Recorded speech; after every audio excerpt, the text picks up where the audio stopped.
Hi everyone, this is Nia and today I'm going to paint a spread of dreamy flowers. These are so easy that I would probably consider these as doodles since there will be a lot of repetitive shapes and elements.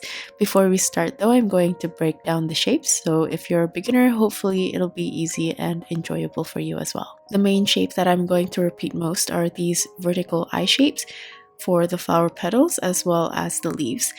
These are so simple to paint. I like to paint the tip using the tip of my brush or the sharp end and drag it either upwards or downwards with a bit more pressure to cover the larger area, then take the pressure off so it comes to another fine point. You can of course do this with a couple of strokes as well. Now with this shape in mind, I like to place them radially, imagining a small circle in the middle in order to paint the petals of the flowers later on.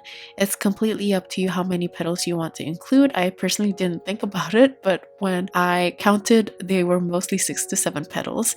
When you're painting the petals, you always want to place them in either a circular silhouette if you're looking at them from the front, or ovals if you're looking at them from a slight angle. If you're new to painting and drawing and the oval form is a bit confusing, I would suggest for you to just stick with the frontal angle, which is the simplest one, and just repeat it. It'll look different but still cute. However, if you're new and you'd still like to try painting them in different angles, feel free to practice drawing and painting the different forms on a scrap piece of paper to build confidence. Sometimes maybe it's easier to visualize the placement of the petals after drawing the silhouette, but once you get comfortable with that, feel free to take it off and try to just draw it and paint it freely. Another thing that I'm going to include in my painting is also these 3 petal flowers. Sometimes I add 4 or 5 as well. These flowers are close compared to the ones I've drawn so far, and I'm going to mostly paint them for the second doodle, just for a bit of variety and to keep them different. But you can also just paint the exact same flowers with different colored backgrounds for the spread as well. For the additional element, I'm going to add leaves, a couple of small ones under the flowers, and for the main leaves, I like to start by drawing or painting the main stem, and I add on the small leaves at the top and on either side. These are going to be painted with the same brush strokes as the flower petals, but just smaller. Okay, so next let's go over the colors. Firstly, this is Quin Sienna by Daniel Smith, Indigo by Schmincke, Gamboge by Daniel Smith, Vermilion by Holbein, Crimson Lake by Holbein, and Bleed Proof White by Dr. Paige Martins. I'm going to start by painting both the backgrounds. I'm going to use a really thin consistency of indigo first. I want the background to look a bit textured and uneven, and I'm using my large flat brush here so I can cover the larger space quicker. By the way, this technique for the doodle works great for textured paper, so if you have a sketchbook with paper that's a bit more rough, I feel like the background will look nicer. So in order to make something that's a bit more textured, I try to take off some paint with a bit of tissue, and I try to create all these streaky textures. I'm also doing this in a very light consistency because we're going to glaze more colors on top. Now for the second one, I'm just using Quin Sienna, and I'm just applying the paint using the same method. You can see that I've left a bit of white on the sides. I feel like this looks nice with a slight white frame, but I made the edges look a bit wonky because I feel like the imperfection also adds to the dreamy effect. After that, I made sure everything is completely dry because I'm going to glaze more colors on top so I don't accidentally disrupt the base with the glaze. For the first glaze, I'm just going to slightly dampen the surface, then use Vermilion, Crimson Lake, and a bit of New Gamboge. I'm just going to distribute them randomly. In some areas they might mix together, or in some parts it might be a bit heavy with individual colors as well.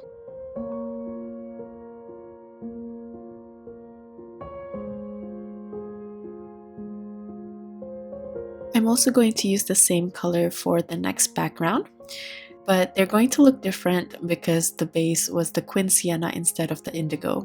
For this one, I'm also going to use New Gamboge as well as Vermilion the most, and the Crimson Lake will just be a slight accent or variation to the yellow-orange background.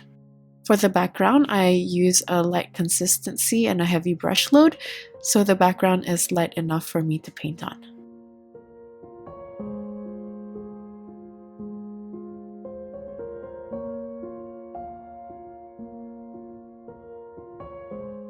My paper is very wet now, so I'm going to take my time to dry it off using my hair dryer. I want to make sure every single part of the background is completely dry because I want to make sure that the flowers I paint on top will have crisp edges. Now that everything is completely dry, I'm going to start to paint on the first background.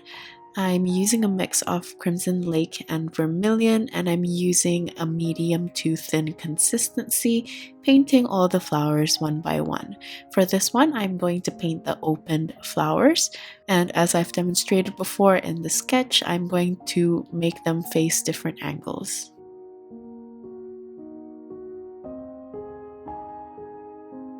I've left the center blank since I'm going to use a different color later, but if it helps for you to visualize the flowers if you paint the center first, you can do that as well, but I would recommend for you to dry the dots before adding the petals so the colors doesn't run into each other as the petals touch the center, or else if this happened, you might risk the overall flower looking a bit too bulky if the paint end up running in places that you don't want them to.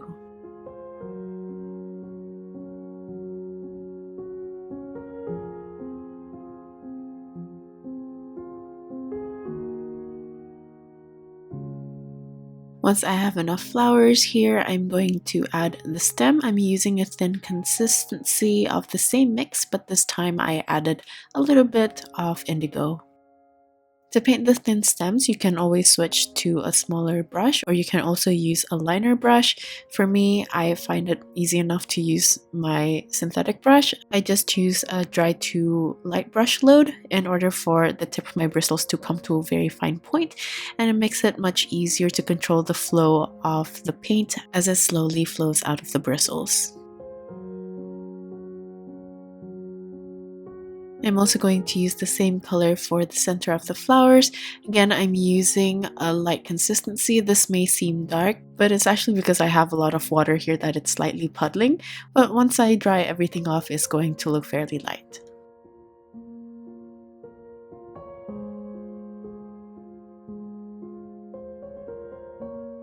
Next, I'm going to use a thick consistency of bleed-proof white, so the color is opaque, and I'm going to repeat these flowers, scattering them between the ones that we've already painted. You can also paint some on top of the previous ones, so it looks like they're layered and has a bit of depth in the composition.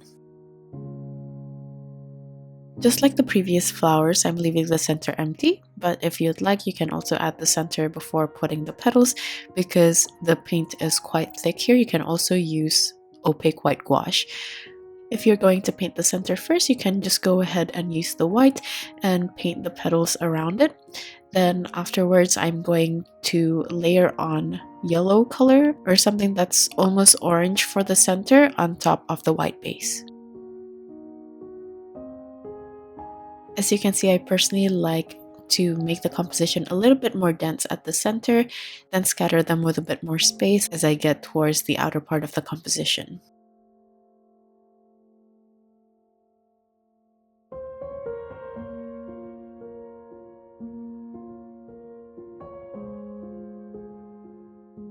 Once I'm done painting the flowers, I'm going to add the center as dots using the same white.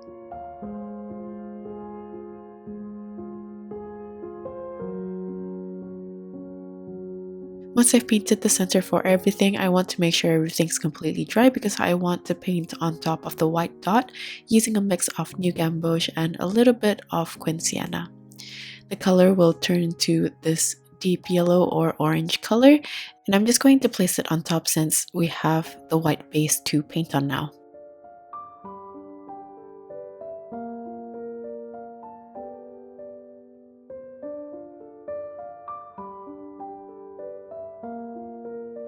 Once I'm done, I'm going to move on to paint the stems, and for this I just added some indigo into the orangey mixture.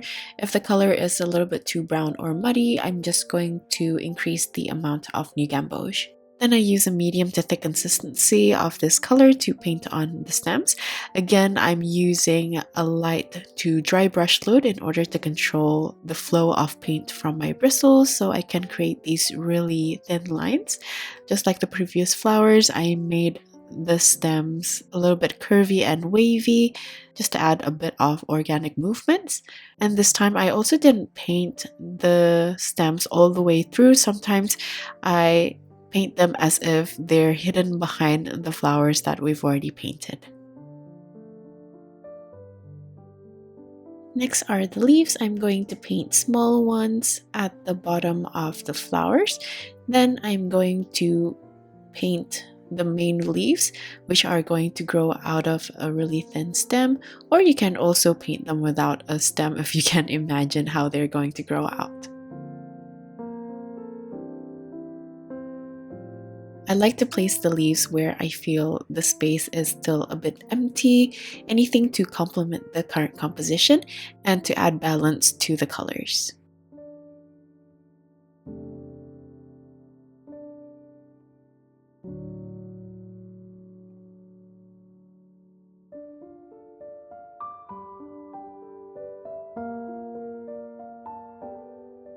Lastly, I'm going to use a medium to thin consistency of the bleed-proof white to add some dots varying in size, and I'm just placing this randomly on top of the background as well as on top of some of the darker flowers. I'm doing this very sparingly, and I just want the dots to somewhat represent pollen or anything in the air that's catching a bit of light.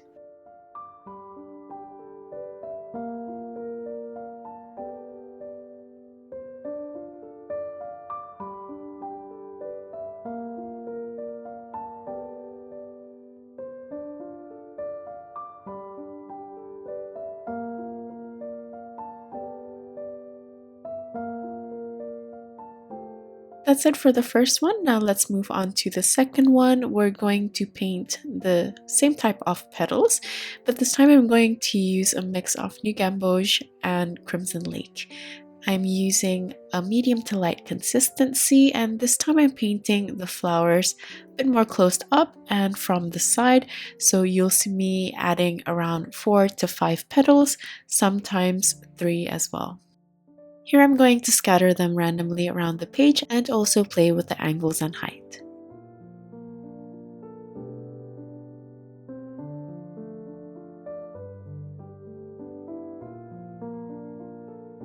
I personally don't mind if some of the flowers are lighter than others because I feel like this will just add depth to the composition.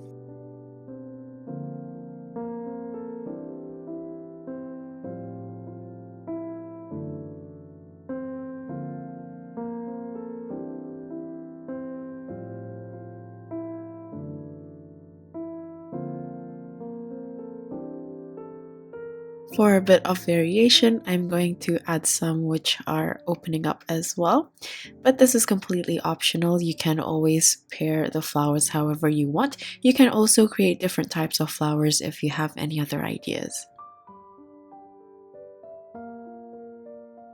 Next, I'm going to create a slightly darker version of the same color. It's the same mix, but I just added more Crimson Lake in the ratio. And now I'm going to connect the petals together for the flowers which are slightly closed. Then, once I've painted all of the sepals, I'm going to connect it down to the stems.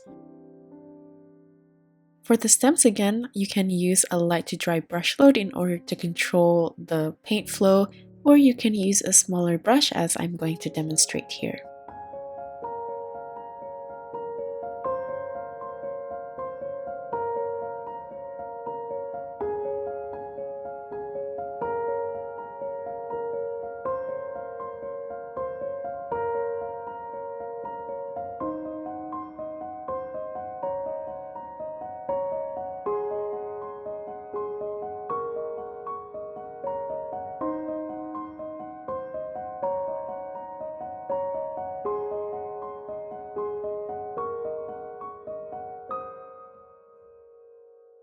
For the center of these flowers, I'm just going to use the exact same color as the stems.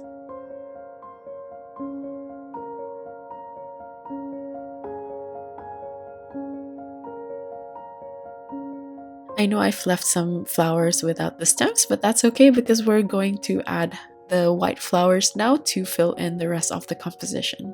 The reason why I've left some flowers without the stems is because I feel like the flowers that I've painted here are a bit smaller, so naturally I'm going to paint more to fill in the space.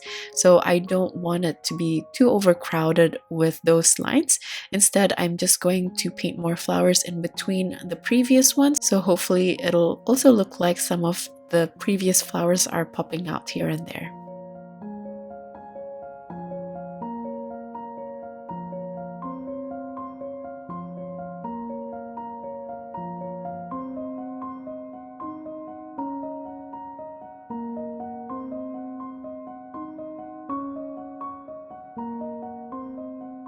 For the white flowers, sometimes I like to add budding flowers as well, and for these I basically use the same shape as the flower petals, but this time they're smaller and generally one is larger than the other. I feel like I have a good amount here, so next I'm going to paint the bottom of the flowers or the sepals. I'm just painting lines using the same green mixture. I think this time it has a bit more new gamboge though, so the green is slightly lighter. Then after I've painted the sepals, I'm going to connect it down to paint the rest of the stems.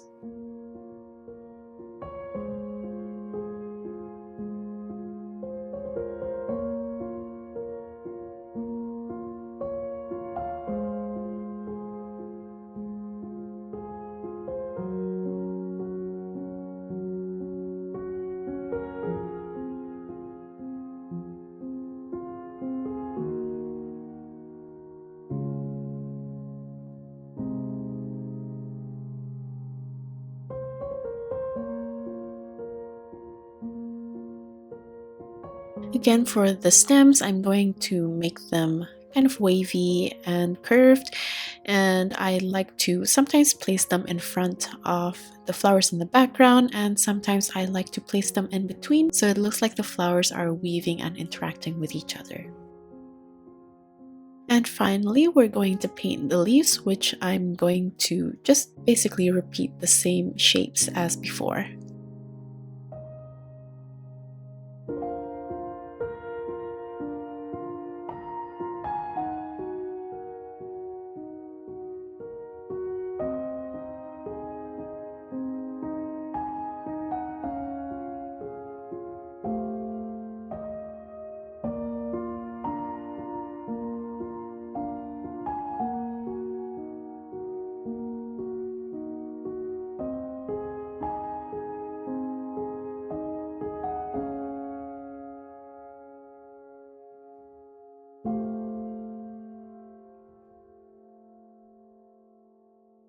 Now finally, for the dots, for this composition, I'm going to try to experiment with a bit of color.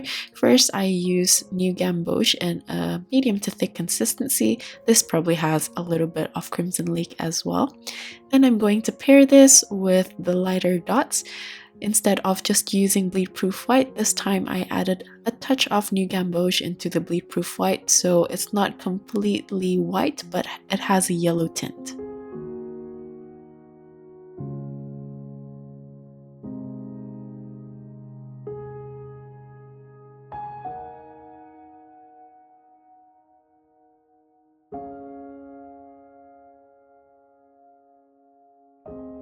And that's the finished look. Here are the flowers as a spread. I love using this method in order to create a dreamy and hazy effect for the background, and I hope this will be a fun project for you as well. If you enjoyed this tutorial, please consider subscribing for more. Like usual, the list of tools as well as my social media links will be in the description box. Thank you so much for watching till the end, and I'll see you guys at the next one. Bye!